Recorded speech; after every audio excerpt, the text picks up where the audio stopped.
Welcome to Authentic Living with Roxanne, a place where we have conscious conversations about things that really matter in our lives. And now here's your host, Roxanne Derhaj.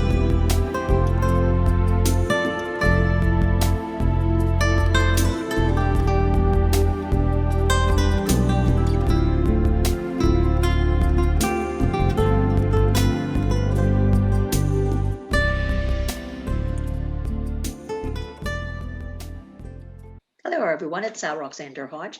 Thanks for tuning in again for Authentic Living with Roxanne. Today, I have Darren, who's quite a ways away from it. Today, he's in Oxford, England. So, Darren, how are you? Hey, I'm good. It's sunny here, which is very unusual in the It is UK. actually, for some of you that will not see the video, there's some lovely light coming in there, which is kind of nice for England, like you had said earlier. It is. If anyone's seen the, what's the werewolf program, Twilight? If I do this, it looks like I'm a bit lit up like a werewolf. So Darren and I both are on the Forbes Executive Council, which is where we met. So I graciously asked him to come on and share some of his wisdom. So I'll tell you a little bit about him and why I thought that would be a good fit for my audience. He's been working in the world of the UK supermarkets and suppliers for over 30 years. He began his career as a buyer at Big Four UK supermarket, and after 13 years, he decided to leave, setting up Making Business Matter, because he wanted to help suppliers and supermarkets to work better together. He has a love for human behavior, as with everyone knows, that's my kind of sweet spot as well, helping people to become the best version of themselves. And like I say, their authentic self. And MBM's claim to have the stickiest learning in the world. So let's talk about stickiness. And so I'm going to assume you have a business background, Darren, because, if you were in that kind of, Rob, tell us a little bit about your story and, what was your passion that made you create the shift to do something a bit different? Yeah. So when I was 19, I joined one of the big supermarkets, and my job title was Assistant Cottage Cheese Buyer. Assistant, I can honestly say I don't think I've had anybody else on the podcast with that title. So I wasn't even the real buyer, I was just the assistant. Now, anyone who doesn't know cottage cheese is a very small market, mainly eaten by old dears here in the UK. And I was 19, so we went sampling on my first day, and I'd never eaten cottage cheese in my life, and we ate 60 of them. My goodness. In one day. Now, eventually I was promoted, thank God, and I moved on to become the real cottage cheese buyer. But that aside, I worked with suppliers and supermarkets and did lots of negotiations over 13 years. And I got to a point of realizing that suppliers and supermarkets could work better together. I'd always been a fan of understanding how people think, and negotiation fascinated me, and something called category management, which is what we did in the supermarkets. And then I set up this business 18 years ago and never looked back. 18 years now in the sticky business. Yes, in the sticky business. So you must have, I'm going to say, right, because that's a very competitive business that you'd be in. I kind of think of our supermarkets, and I've been to, oh goodness, I'm going to forget the name of the supermarkets. Not Debenhams, that's a department store. There was another one that I went to in Bournemouth when I was there. But just if you walk through our grocery stores here, and like with yours there's so much overload, right? Yeah. For what you so that's a really, really competitive market. So I'm going to assume that based on kind of where you landed up kind of 18 years now, there had to be an element of fit and communication and understanding of needs on a very, very microscopic level. And then being able to create that connection for the buyer to be able to. Yeah, I think having worked at the raw edge of a company that makes a very small margin, very big sales but very small margins, I almost wanted to test whether training could actually work, whether learning and development could really work. And what I mean by that is that I went on lots and lots of courses, and all the people listening here have been on lots and lots of one-day training courses. And this is how much they got out of it. Absolutely nothing. And what a shame, because they do these training courses, they go on them 9 till 5, they thank the trainer at the end of the day. That was absolutely perfect, wonderful course, but then they do absolutely nothing different. What a shame. And in a world where the margins are so slim, I wanted to find whether it could be changed. Could it be that we could do training courses and change behaviours? And the answer is yes, we can. So MBM never sold one-day training courses because they don't work.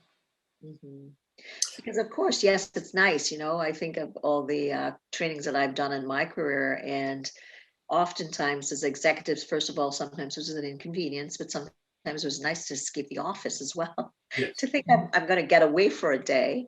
But you're so right. Application after that fact, you know, or our brain gets a concept, and, you know, then unless we go back and figure out a way to apply it into the practical realm of day-to-day functioning, we know, I know as a psychotherapist as well, how difficult it is for most of us to make change. Oh, it is. It's very hard. And also, there's not really the appetite to make the change either.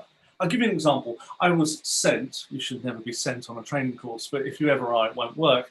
And I was sent on a training course, Smith, you're no good at negotiation, go on this one-day course. Now, that's not a good start anyway, but putting that aside. And I came back with this folder like this, 4 inches deep, and I thought it was a great course. It was a one-day course. The tutors were brilliant. They put me through my paces, and I promised to go through this folder. I made a commitment. 6 months later, I cleared out my desk because I was moving from one department to another, and I took that folder and I threw it in the bin, as does most people.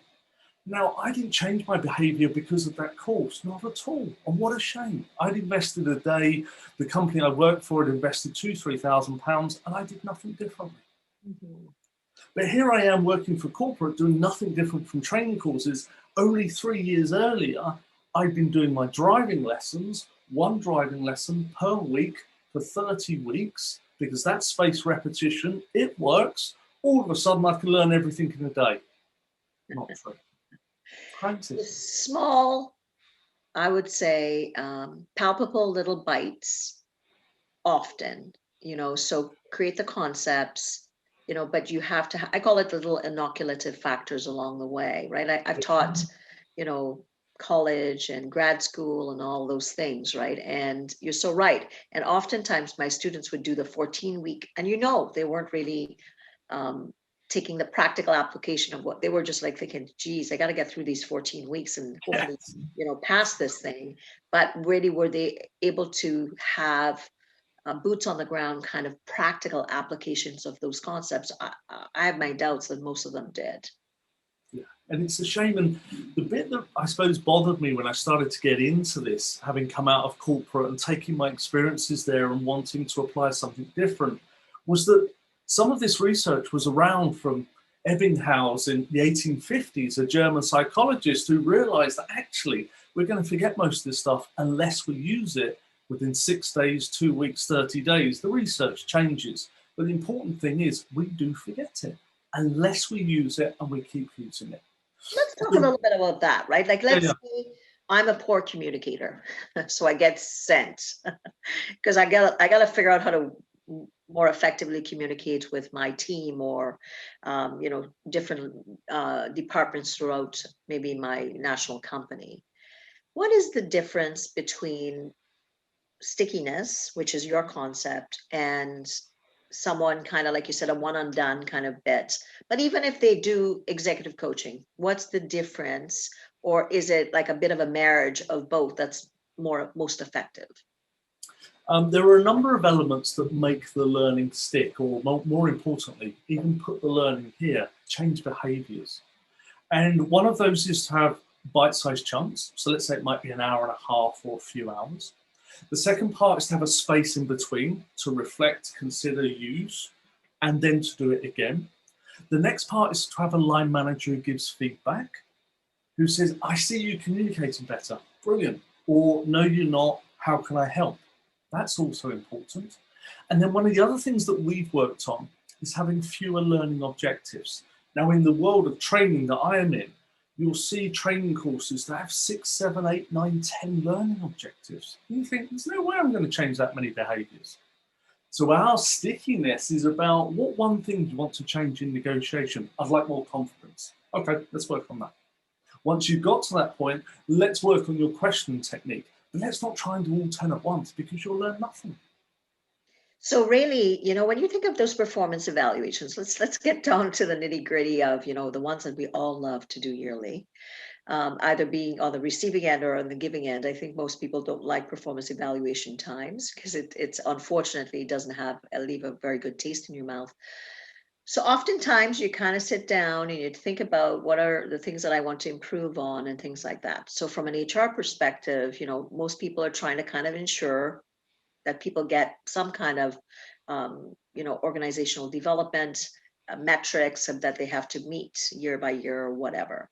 Mm-hmm. So with your approach with your company, how is it that you work, or do you work with companies on those goals to apply your courses? Is it that you go into a company and you will work on, just an overall level with macro goals with the company that translates into micro, or do you do more individual goals that kind of goes in and companies have the ability to go onto a LMS system to, retrieve the trainings that's needed individually?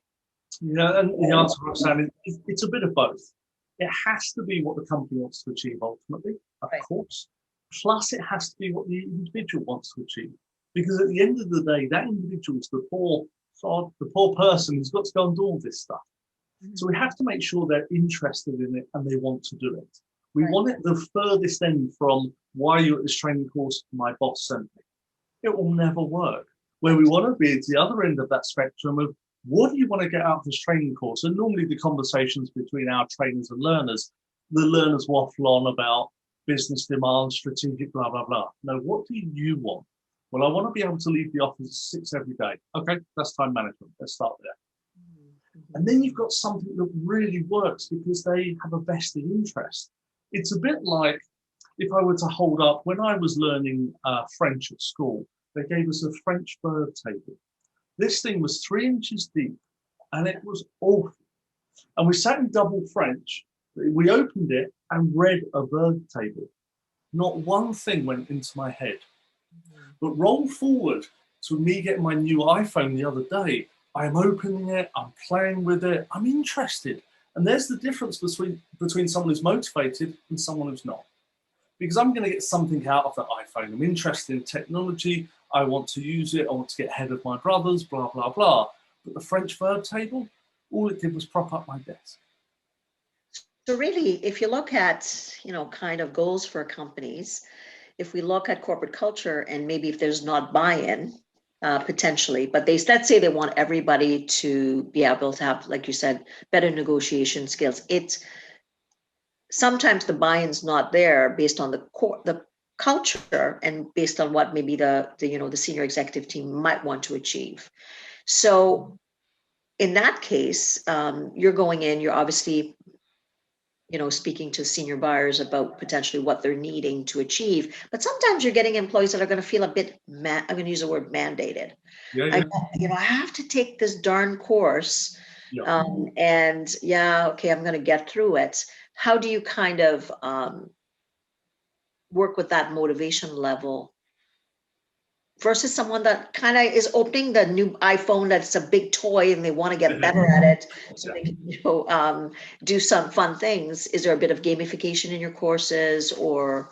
It can be horses for courses. So the type of things we've done before are set up a leaderboard. So the leaderboard is particularly with people who are dealing with money, like negotiators, buyers, account managers. So in order to pay for this course, every single person needs to save in the next 6 weeks of this training course, £500, £1,000, whatever it is. Let's put everyone happy that we put that up there as a leaderboard? Yes. Okay. What about if we put a prize up from everyone for the person at the very top if they double that money? Yeah, we'll do that. Okay, and what do we do with the person at the bottom? Well, we'll send them emails and we'll mock them, or we'll do it in a jovial way. Okay, so everyone's agreed we'll do that? Yep, let's do it. You would not be surprised how motivational that is for those types of people. I've saved 20,000. Hold on, you're only supposed to save 500, 1,000 pounds. Yeah, well, I've covered his, and his. Wow, that's good. How did you do that? Well, I did this. And they share what their best practice was. So it has to be horses for courses, I think. And that's just one of the ways that we can do it. Yeah, so you're making it, okay, you're gonna, obviously, you want to do the best, most of us do, but you're making it more collaborative. So you're having buy-in from people in the departments that want to obviously achieve change, but then because they're kind of competing, and we all like to kind of have a healthy, friendly competition, so the leaderboard is something that they're seeing in reference to what the changes are, you're saying, based on the courses. Okay. And it's very similar to our email reduction program. Now, emails are the bane of everyone's life. There's too many, we send too many. If you ask anyone, it's always him over there that's sending too many. I'm fine, but it's him. Every single person. He copies everyone in. Do you do that? Well, I have to. And it goes like that. What we found is using Microsoft 365, where you can see how many emails you're sending. Again, a leaderboard. Everyone sends more emails than other people. Fine, that's okay. What should we agree is our target? 7%. How long? 4 weeks. What do you need? Well, we need some hints and tips and webinars. Okay, let's do that. And we found our program will reduce for a company emails by 7%. That's quite a big change. And yeah, and who doesn't want to have less emails and get up in the next morning and think, my goodness, how much time is this going to take for me to get through to see which ones I have to respond to today, and then, you know, file the ones and hopefully I get back to it in this quarter at some point. And the ones that you're thinking, my goodness, I should have delisted a long time ago, but I haven't had time. Absolutely. And all we're really doing is doing that line manager piece, but actually they're doing it of, they're writing how many emails they sent last 4 weeks, how many emails they've sent the latter 4 weeks. Did you hit the target? Yes, no. And they're seeing everyone's, because everyone's given permission to see everyone else's, and they're all working together. Works really well. So let's talk a little bit with your companies that you're dealing with now, or your customers. What is the biggest need that you're finding requests for since we've been in this economic space? What do you find that most employers are wanting training on? Strangely, it's a very small piece and it won't last long. It's influencing over Zoom or Skype or Teams or whatever it is. Right. Because we're dealing with people that need to persuade, need to influence, need to collaborate, need to negotiate, it's very important that they have influence when they haven't got it face to face. Mm-hmm. So you take here with me, for instance, right now, I'm quite well framed. How many people do you see and they're like this, or they're like this? Okay, how is my frame? You're going to have to tell me. I might have to close in a bit because I'm not as close as you. And some people, they've got the light coming in so you can't see their face. Yeah. Others, the light's behind them, in front. So what they're not doing is they're not using what's around them just to improve their influence. Like you would in a meeting, you'd say, okay, we'd like you to open your body language a bit more, use your tone, change your volume, so on. But they're not doing this. And over Zoom, it's much, much harder. And that's because the eye can see about 576 million pixels. My laptop and your laptop is probably reducing that to about 1 million. So you can't see all the little cues that are going on. So I need to be much more animated than I was before. So that's something that you've offered through the pandemic. One topic that I see I have had a lot of requests for is coping with change. Do you find that that's been something that I've looked at your cards. I see that you have cards on mental health, those types of things. On the kind of the resilience end to things, what is the number one or two things that you're finding people are needing? I'm going to say support, whether they actually go into training on it, but when you're consulting, your management consultations or whatever, what are those requests or those calls out to you for? I think what people have realized is that working from home, we've gone through that period of, hey, I'm working from home. Oh, this is great. Oh no, I'm working from home. Oh no, and they slip off a cliff. And what they've sort of done, the smart ones have got to the point about here and realized that this could be to stay. Either way, they've realized that they have cabin fever or something where they think the walls are closing in. So they want a way of connecting with people they didn't have before. And Zoom doesn't cut it for them, or Skype, or whatever it is. And they're struggling with that. So what we're talking to them about, some very simple things. For instance, we need you, when we have our training course on this topic, to have 3 wardrobes. Your relaxing wardrobe, you're going to work wardrobe, and then you're working from home wardrobe. Because what we're trying to do is get them to separate when they're at work and when they're at home. Otherwise, what happens is they open their laptop on the sofa, they're half watching the TV, they're half doing some emails, and all of a sudden life just becomes this blend of, hold on, I'm working 80 hours a week, there's no separation. And making those physical changes like what you wear is one of them. Having a separate space where possible is another. Yes, you might work at the kitchen table. Make sure you fold your laptop down, put it away, then the kitchen table is the kitchen table again. If they don't have these small changes in their life, it will feel like work is just their life. So like a whole new concept of, when I was in corporates, it used to always be that, it was FaceTime, right? And now we've gone 20 years later and we're in this pandemic, and I went virtual in 2004. At the time I was an executive, so that was quite a while. So I was accustomed to it. But for other people that had never done it, like, I have an area, like with my, studio, I have an office, and I quite literally, probably because I had to learn to do it, and my son was young at the time as well, is I literally, when I close, I have barn doors. When I close them, Lord help you if you see what's past there, but you know what I mean? I feel mentally now I'm at work. Yeah. And then when I open those up, right, then I physically feel like, oh, okay, I'm done work now. So I rarely sit at my desk or my studio unless I'm actually working, even though I have a sitting area in here. So it's what you're so right, because that whole concept of work-life balance has always been something that most people are dealing with. But now that's become exponential, to your point, because your kids are home. Your both spouses are potentially working from home, and all those things. So it's just that's combustion that happens, and people are having that much more issue with, like you're saying, separating, but also coping and feeling like they have some kind of time for themselves personally that doesn't collide into kind of the workday. Yeah, and like you, I went to my office. This is my office, which is in the garden, slightly separate from the house, which is lovely because I have a separate physical space, which I'm lucky to have, and I get that. For other people, it's trying to create that as best you can in the clothes you wear, in where you go, in how you shut down. And it's also having some sort of, I'm going to work from here to here, 9 till 5, 8 till 6. On a Friday, it's only 9 till 3. Whatever it is, you need to write that and stick to it. Because So otherwise, that stopgap, whereas sometimes at the corporate office, it would get in your push, but home, it even becomes even more important that people set definites. Like I knew today I'm going to end my day at 3:30, so I knew I booked everything accordingly. Doesn't mean I probably won't pop in for a bit after, potentially, to set up my day for tomorrow, but I've become a lot more definite too as well with the pandemic, because I had a corporate office that I gave up because I just thought, well, it's going to be potentially 2 years. It wasn't worth the time to keep it, to be able to go back. So I think a lot of people have been struggling with that, right? Like, I mean, especially when their kids are younger as well, just trying to keep their mental health.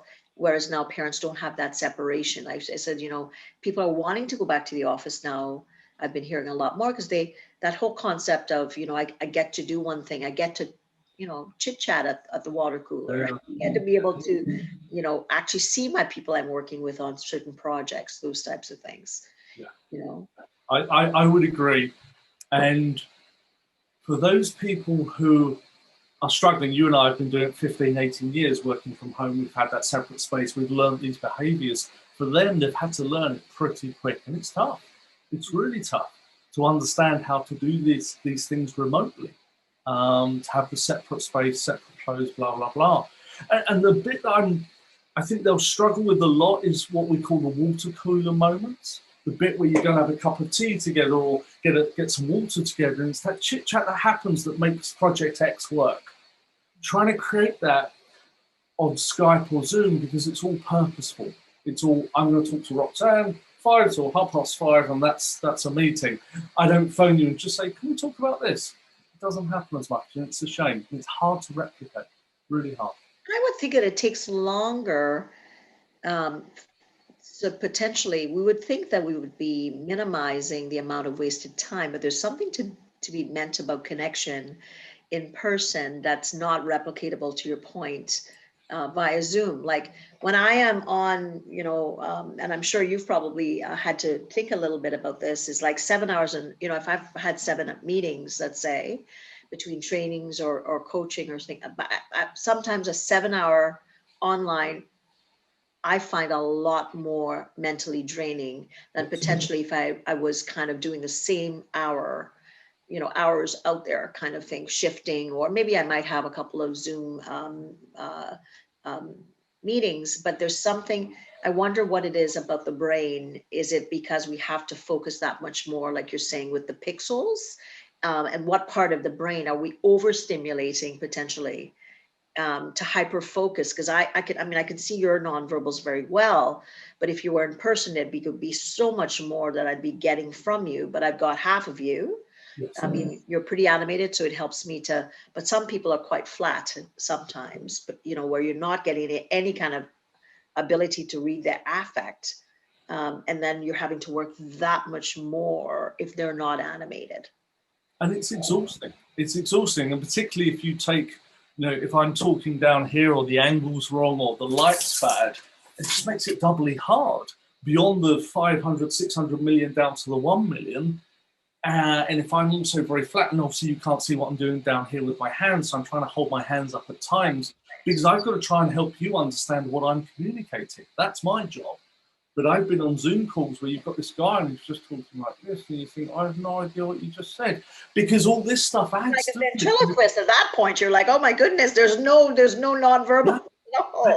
And it's hard. And you imagine that when we're teaching negotiation, you've got these guys who are trying to really get the point across, but you want to say, come on, let's get our point across. What are you trying to say? Let's put a hand up. Let's do something to help communicate your point. But they're not getting it yet. And it's going to take a while. So from that concept of influence, right, which is what you said you've been doing a lot more with, I would say that some leaders are very natural at that. So maybe they had some tweaks that they would have to do. Yeah. That I could see. But what about if you had environments where there were issues prior to going into the lockdowns and you were well ahead of us in England? What kind of things do you find, or conversations, I should say, Darren, that you had with leaders that were not having the most ideal relationships with their workplace, and then they had to go virtual and influence these people? Yeah. I think the answer is it was bloody hard for them. and what Zoom, Skype Online does is we believe it magnifies everything. If you were being presented to in a meeting, so you had a guy or girl standing up with slides, if that was boring, over Zoom, it is very boring. If a leader struggled to have conversations that were more sensitive or more intimate, or the topic was hard, they struggle 10 times more over Zoom because of some of the things we've talked about, the communication, the animation, and so on. So what we're finding is things that were bad before have got really bad, and things that were good before can get better. But it's this one that really concerns me. Those presenters who you just wanted to put a pencil in your ear during their presentations, you now just want to shut your laptop and throw it out the window. Like, oh, I think I disconnected my internet down. Yes, of course, it's difficult, right? Like, and I think some people naturally are just, more, like you said, more animated, I use my hands a lot if I'm expressing myself. So, but some people are not naturally like that. And not that that's a skill they can't learn. However, to learn it, we've been into this now a year, but still I think people are still struggling with the concept of, if this is my quote unquote new normal, I'm kind of, not enjoying things as much. I still have to be productive. But, I'm going to assume that productivity has been waning because people are like, you're right. Like first I was like, woohoo, I get to stay in my pajamas every day. Yeah. Now, this is my reality. Yeah. Which I think has been a little bit more difficult. It has. The other thing is that people have realized there's an advantage. I think it's a disadvantage. I'll explain. An advantage to being here with my laptop, my phone, because I can have what we call the Norton Premium package. I can block out everything. I haven't got to take your call. I don't have to pick up my email, the text, the WhatsApp, the blah. I don't need to. So everyone's being their own super gatekeeper. The challenge with that is everyone's being their own super gatekeeper. They are protecting their diary, which is stopping the serendipity, stopping the coincidence, stopping those little things that might happen, which make big things. And that's a shame. That's interesting. I've never thought of that because that is so true. Because I'm like you, right? I'm in my office by myself. I'm thinking, okay, I'm gonna book accordingly. Not every alert is off here. And so I'm, 100% because I knew I was meeting with you. But you're right, because in the environments where you're at work, you might be working on a project. Somebody walks past. Your one of your senior team says, "Can we have a little chit chat?" It may or may not be related, but you connect in a different way. And I know what's happening with you, Darren, and maybe your family or what's happening in your community. And that element of connection, I think, is the lost part. And I think most of us as human beings kind of need that to just feel better. We do. I mean, the world is, if we stay like this, the world becomes very linear, very flat, very logical. And I'll give you an example. I was collaborating with a magazine over in the States. It was an interview and some other things. And we've been talking about this and a couple of interviews and some other things about 6 months. And we'd done a couple.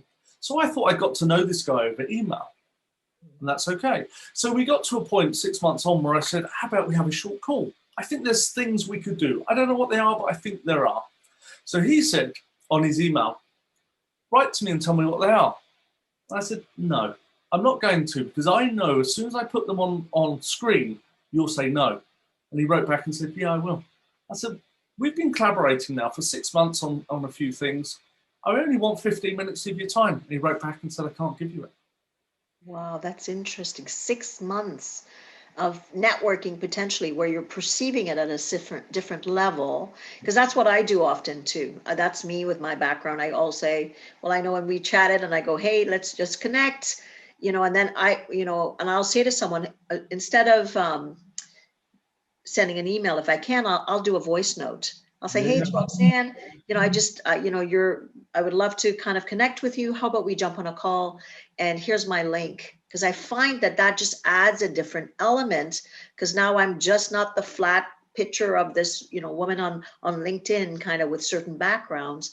And then they talk to me, we have a little bit more connection. But to your point, our perceptions of what we might be viewing connection as, if it's become more linear, that's a fascinating perspective in reference to kind of needs of companies, right? Like training needs and what are their core key concerns for, learning and development or engagement or recognition, those types of things. Are we getting the 360 impact, or are we just kind of getting what people want us to think they need? And it's such a shame with this particular example, because I'm sure he is very busy. We're all very busy. He is not going to collaborate on anything outside his linear path. So that means there's other stuff that creates some of the wonderful inventions in our world, or the tangents, or the things where you just go, wow, Bob and I met and we thought about this and we're going to do that. Wonderful. He'll never have any of those. Because creativity is then being stifled, is what you're saying. And if you think about it, really, sometimes we come with the most amazing things just because we're kind of just being, right? Yeah. We're spitballing, as you guys might see. We're brainstorming. Yes, exactly. As we might say, those things happen. But if I booked a meeting with him and we had a very specific brainstorming, we wouldn't get it. It was just through conversation that I think it would happen. But I'll never persuade him, and actually I don't want to now. Right. 6 months is quite the investment as well, to be told, absolutely not even a 15-minute, jump on call, which is not a big ask in my opinion, if you've spent 6 months with someone. So that's quite fascinating. Now, let's talk a little bit about kind of some of the trainings that you do for anyone looking, to implement some training or to find out more about, being like you said, connected to yourself based on what your needs are. There could be so many different goals. I know when I was an executive, oftentimes I would kind of get to be able to decide what I wanted. Where could people get a hold of you? Companies that are potentially looking for some of the things we've talked about, which has been quite unique, Darren. I can tell you that this conversation that we had about linear concepts and creativity, I don't think I've kind of ran across that in the, and I do 4 of these a month. So I think that's fantastic. And also connection. And because I often say as a psychologist that I know how my clients' brains are being impacted. And I know the screens are doing certain things to us that are disallowing us to want to connect, because now we only have one option. Yes. Yeah. All right. Well, how about this? Rather than we do a pitch where everyone's going to roll their eyes, how about I give them something? We have spent a lifetime creating an award-winning blog that we're very proud of. That award-winning blog has just under 500 articles, all about soft skills and self-development, and we give it all away free. Some of the articles are 500 words, some are 10,000 words. And they're full of practical advice to enable people to be the very best version of themselves. So if they go to makingbusinessmatter.co.uk/blog, 500 articles separated by categories like leadership skills, negotiation, presentation, all the soft skills you'd expect, all of that's there for free. And if you happen to want to check out training after, I'm your best friend. The link will be in the show notes as well.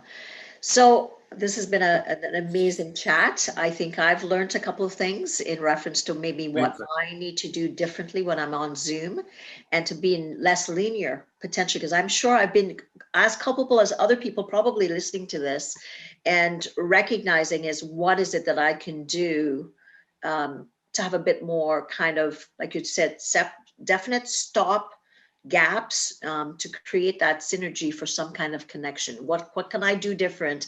If my only reach out now is by Zoom, what is it that I can do different to ensure that I am not in that space when I'm getting on a call with someone? Because there might be things that I could do to just kind of rev up myself to be more connected in order to have those calls. So it's something that I'm taking away from our chat today. So for anyone that's wanting more, please reach out to Darren, and that blog sounds amazing, a lot of free content. And then if you're needing more information, you'll be able to connect with him, with myself. If you're wanting to learn more about authentic leadership and relationships, you can go to roxannedurhodge.com. Take care, everyone, and we'll chat with you soon.